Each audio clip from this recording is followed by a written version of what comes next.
My dad was a pharmaceutical sales rep, and he loved any kind of content that would help him get better. His office was actually in our basement. And whenever I'd go down and see him, I'd see Zig Ziglar books stacked on his desk, right? See You at the Top, Born to Win, Secrets of Closing a Sale, all stacked up. And you remember Zig, right? I mean, he was the godfather of motivational speaking. He was one of the first. He was one of the best.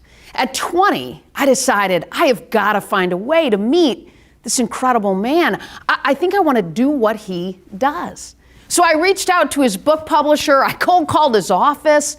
I sent letters in the mail, anything I could do to connect with someone who would help me get to Zig. Finally, probably so I would stop blowing everyone up around him. His assistant scheduled a 20-minute meeting for me in Zig's office in Dallas. And by the way, in the interest of landing the meeting, I hadn't mentioned to his assistant that I lived in Michigan. And here's the thing, my greatest accomplishment at this point in my life was finishing second to be our high school commencement speaker. And by the way, only 2 people tried out.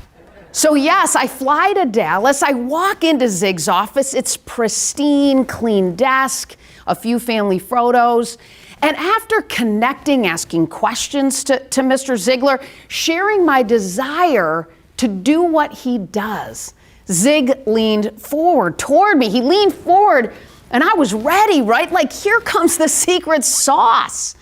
Well, Molly, first, you need to go out into the world and do something. And then you can go out into the world and talk about it. I was like, wow, I mean, that's it? So yes, I flew to Dallas for Zig to tell me to go do something with my life. So after that, I hopped on a flight back to Lansing. And I never really thought much about speaking again. I mean, Zig was right. I needed to go out into the world and do something. So after I graduated from Michigan State, I pursued my other big passion, sports. For more than 15 years, I was a sports agent and I had a front row seat to peak performance, to the mindset of the best athletes and coaches in the world. I'm talking about all-stars, Hall of Famers, national championship coaches, Olympians, Emmy award-winning broadcasters. I mean, unbelievable at what they do. People who, by the way, don't just get there, but they stay there. People who won and won a lot. Here's the deal. Most of us are fascinated by greatness, aren't we? By the game changers who perform at the highest level, often on the biggest stages. So what's the difference between those who maximize their potential and those who don't? What's the difference? You think it's talent, but it's really drive. But because talent, it might get you there, sure, but drive will keep you there. Talent might get you drafted, but drive will keep you and get you to the big leagues. Talent might get you out on the PGA Tour, but drive is what it takes to win tournaments. Talent might win you some games, but drive will win you championships. In the world of pro sports, there is no place for complacency. No place for complacency because there is always someone younger, faster, stronger who can't wait to take your spot, who can't wait to take your job.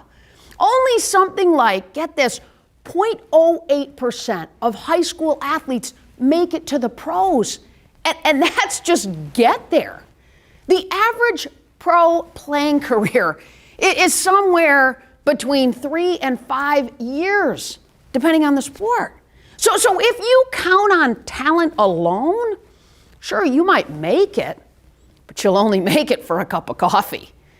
No one likes to talk about complacency, right? Like, you probably don't wake up in the morning and say, today, I will not be complacent. Not today. Complacency, no chance. Or go to bed at night and think to yourself, man, today I was really complacent. I won't do that again. See, that's the issue. Complacency, by definition, is accompanied by unawareness. That's why it's so easy for it to creep in like an invasive weed, take root in your life, and then before you know it, take over. The opposite of complacency is drive. Most people think of drive the way that the dictionary defines it: the energy and determination to achieve things. But I think there's something missing in this definition. Sorry, Webster. To me, drive is the determination to get better every single day. Here's what I learned from the athletes who sustained success. They set the bar internally, not externally. They didn't worry about the guys behind them. They expected them. Heck, they welcomed them. They encouraged them. They even mentored them. Because the real magic happens when you stop focusing on the competition against others and you start competing against yourself. Right? The best coaches, they talk about the process, the behaviors that drive the outcome they want. The greatest irony in sports is that the ones who win the most, they don't really talk about winning. When winning for the sake of winning becomes the goal, it isn't sustainable. So what do they focus on? They focus on competing, on getting better than they were yesterday. The best are driven to up their game every day. They love the parts that no one else loves: the day-to-day grind, the work, the effort. They don't live for the results. They live for the process. They love the pursuit. They know the view from the summit. Sure, it's nice, but the climb, that's what makes it all worthwhile. The best, the Bradys, the Kobes, the Serenas, the LeBrons of the world, they all embrace this "I've never arrived" mindset.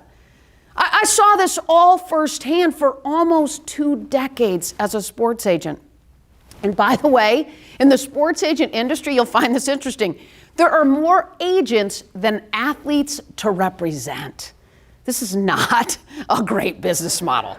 So to say it's competitive, that's an understatement. Because unless you're getting an athlete straight out of high school or college, the only way that you land a new client is to convince them to switch agents. So it's easy, right, as an agent to focus on other agents, on the competition. But the minute that you do that is the minute that you lose focus on what matters most, which of course is over-delivering for your clients and your prospective clients every day. When I started in this space, I had 0 credentials, zero reason on paper to be there. But what I lacked in my resume, I made up for in drive. At 24, I was hired by a small sports marketing agency to secure appearances and endorsements for our handful of clients. And I remember just months into the job sitting on the floor at the office. And I was sort of sorting through merchandise for our clients. And I remember sitting on that floor thinking, how are we going to grow? How are we going to grow? How are we going to get more clients? I processed it very briefly, to be honest. And then with fearlessness and a good bit of naivety, I popped up and I walked into our leader's office. I walked in and I looked and I said, quick question. Yes, he sort of spun his chair around to face me. What's our growth plan? What do you mean? What's our plan to sign more players? Referrals. He said really fairly confidently. That's how we got here. Our clients, they love us and they refer clients to us. Got it. Love it. I said, but question, what if we got a little bit more aggressive? I mean, we're here in Atlanta, right? Baseball's a big deal here. The Braves are here. Minor league teams are close. There's strong college programs right here. What What if we recruited players instead of just waiting for referrals? He sort of stared at me. I can still see it, right? Probably sort of contemplating if I had any clue what I was even talking about. What if I put a business plan together to show you how we could go start with baseball, how we could go out and start to build a bigger baseball division? He sort of paused, he glanced out the window, he looked back up at me and he said, go for it, go for it. I mean, if you can figure it out, go for it. I don't know if he actually believed that I could do it or if he just wanted me to stop coming into his office uninvited. All I know is that he gave me a shot. He gave me a shot. So day after day, I'd head down to the baseball fields at Georgia Tech.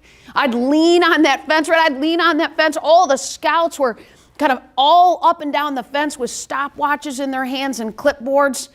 And they all kind of knew each other, right? They had chewing tobacco on one side of their lip and bubble gum in the other, right? So I packed a fat chew and no, I'm just kidding. I didn't do that.